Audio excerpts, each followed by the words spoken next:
Welcome back to Rev and Render YT. Listen, if you think you already know what a 911 is, I'm telling you right now, this one is going to mess with your expectations.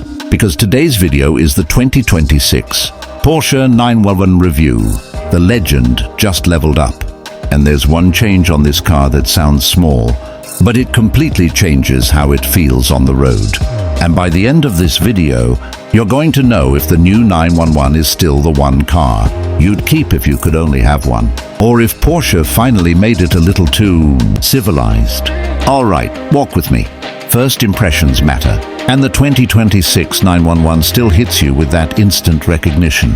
You don't see a 911 as much as you feel it in your chest. Low, wide and planted like it's already mid-corner, even parked. The nose is clean and confident. Those iconic round headlights are still there. But the way they sit in the fenders now looks sharper, more intentional. Like Porsche took a pencil and just tightened the sketch. And the body, man, the 911 has always been about curves that look alive. This one feels like the curves got a gym membership. The front end looks more purposeful, the intakes look more functional, and the overall stance is just meaner without trying too hard. Come down the side with me. The profile is classic 911, short front overhang, that long sloping roofline, and that rear haunch that makes the car look like it's storing tension like a sprinter waiting for the gun. The wheel design on the trims we're seeing in the US is properly aggressive, and if you spec it right with the darker wheels and a bold color, it looks like a rolling piece of modern art that's also kind of intimidating. And then the rear. This is where the 911 always wins. That wide track, the continuous light bar that looks like a laser line at night, and the way the rear deck sits low and tight. It's like the car is reminding you the engine is back there and it's proud of it. The exhaust tips, clean, purposeful. No fake vents screaming for attention. This car doesn't need to overtalk. Now, before we jump inside, quick moment for the paint and presence. In the sunlight, the edges and contours pop in a way that makes the 911 feel smaller than it is, but also more expensive than most things on the road. If you're in traffic next to normal cars, it's like watching a tailored suit walk through a room full of hoodies. Nothing wrong with hoodies, but you know what people stare at. Alright, door open. The 911 has always been one of those cars where the interior can either feel like a cockpit or a museum exhibit. For 2026, Porsche is clearly chasing daily drivable supercar, and honestly, they're dangerously good at it. You drop into the seat, low, snug, supportive in the way that makes you immediately want to drive, not just sit. The seating position is the first flex. Everything is exactly where you think it should be. The wheel's right, the pedals are right. Visibility is better than you'd expect for something that looks this low and dramatic from the outside. And if you've ever driven a mid-engine, exotic where you feel like you're peeking out of a mailbox slot, yeah. The 911 is not that. You can actually live with this.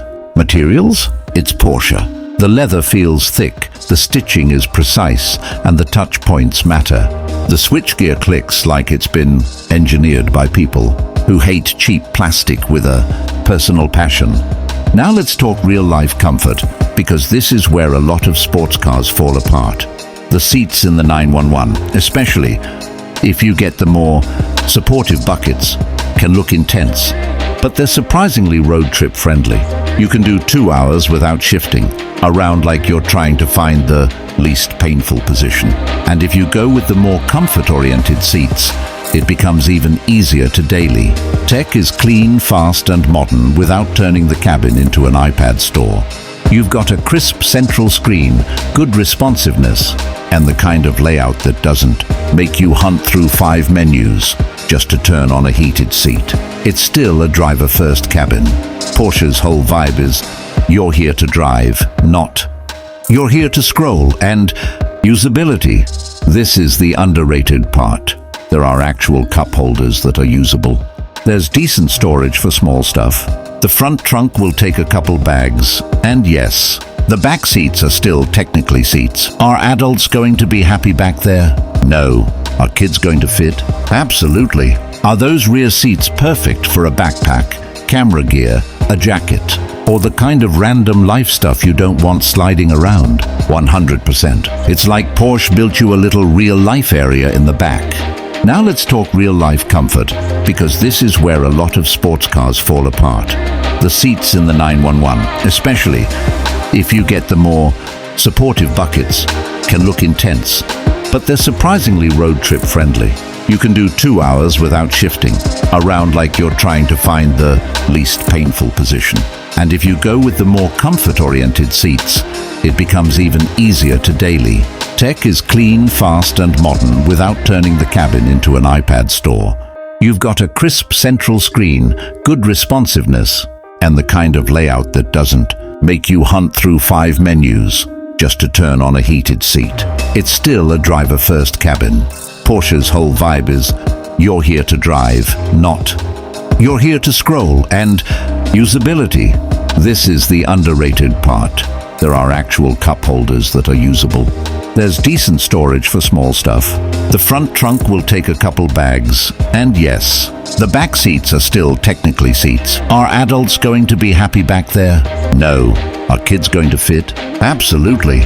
Are those rear seats perfect for a backpack, camera gear, a jacket, or the kind of random life stuff you don't want sliding around? 100%. It's like Porsche built you a little real-life area in the back. Sound system? If you spec it, it can be genuinely good. But I'll be honest, half the time you won't even care because the best audio in this car is behind you. Even when you're just pulling away calmly, there's this mechanical honesty to it. It doesn't feel synthesized. It feels earned. Now let's get to the part everyone's here for. How does the 2026 911 drive? And does it still feel like a 911, or is it becoming something else? Start it up. That first ignition is a little moment of theater. Not obnoxious, just enough to make you smirk. And then you roll. The 911 is famous for doing something that shouldn't make sense on paper. It feels both friendly and ferocious, like a dog that's perfectly trained, but still a wolf. Depending on the trim, you're looking at a turbocharged flat 6 layout that's been refined into something borderline supernatural. The power delivery is immediate, but not jumpy. The throttle is responsive, the transmission is insanely fast, and the car just feels like it's reading your mind a half second early. If you're coming from normal performance cars, here's what will shock you. The 911 doesn't feel fast in a messy way. It feels fast in a clean way. There's no drama you didn't ask for. When you want calm, it gives you calm. When you want violence, it gives you violence politely, efficiently, and with a straight face. On a straight line, it pulls hard, but it's the way it builds speed that's addictive. The acceleration doesn't fizzle out. It just keeps digging.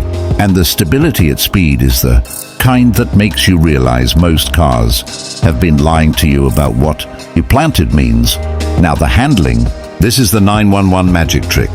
The steering feels direct and precise, and the front end is more eager than you'd expect from a car with the engine sitting over the rear axle.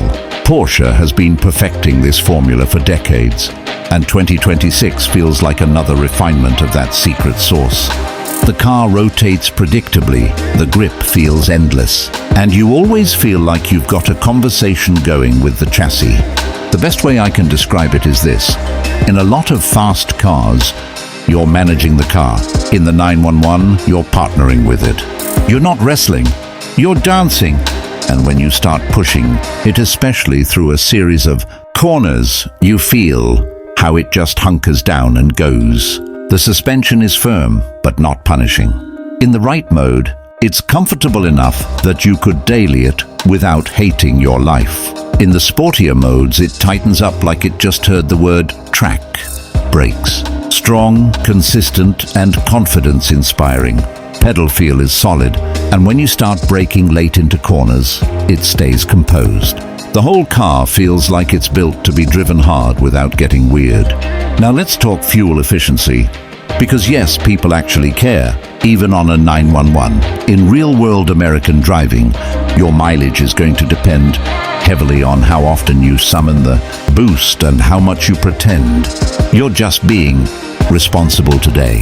If you're cruising, these modern turbo flat sixes can be surprisingly reasonable for what they are.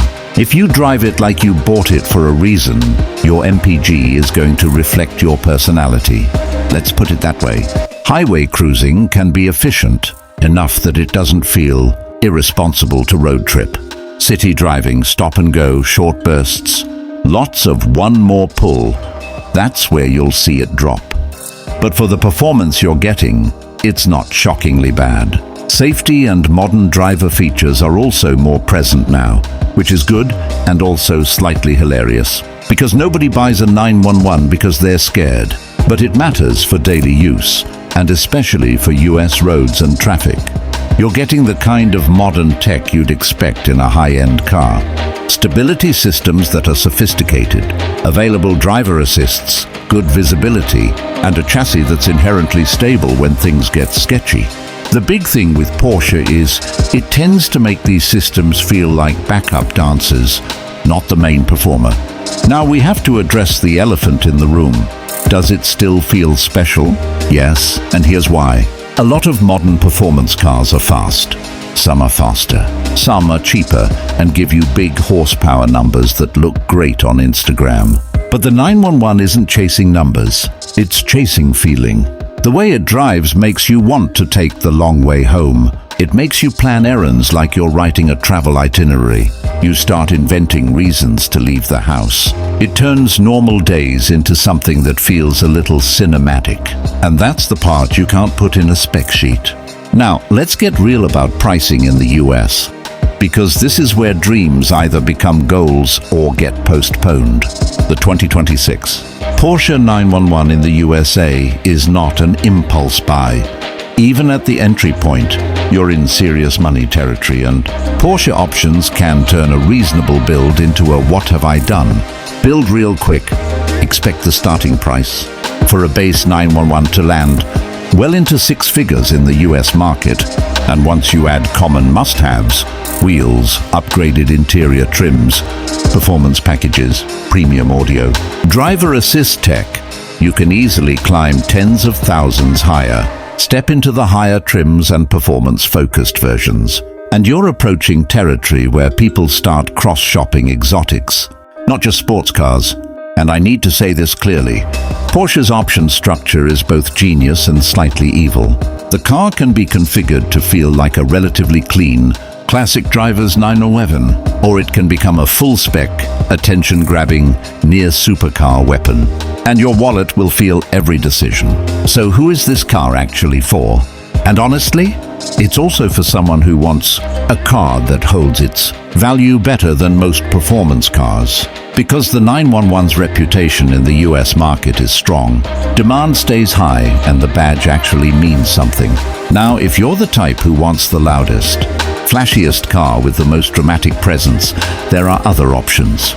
If you want a car that feels like it was made to be driven, not just photographed, the 911 is still the benchmark. Here's the wild part. The 2026 911 somehow manages to feel more modern and more refined, without losing its soul. That's not easy. Most legends get softened over time. This one feels like it got smarter, sharper, and even more usable. But it still has that edge. It still has that I could do something irresponsible at any moment energy. And that's the question I want to throw to you. If you had the money set aside for a 2026 911, would you go base and keep it pure? Or would you option it out like a maniac and build your dream spec? Drop your build in the comments. Color, wheels, interior, and the one option you refuse to skip. And if this video helped you understand what Porsche is doing with the 2026 911, hit like. It really does help the channel. Subscribe if you want more high retention, real talk reviews like this, and turn on notifications so you don't miss the next one. Welcome back to Rev and Render YT. Now go find an excuse to drive.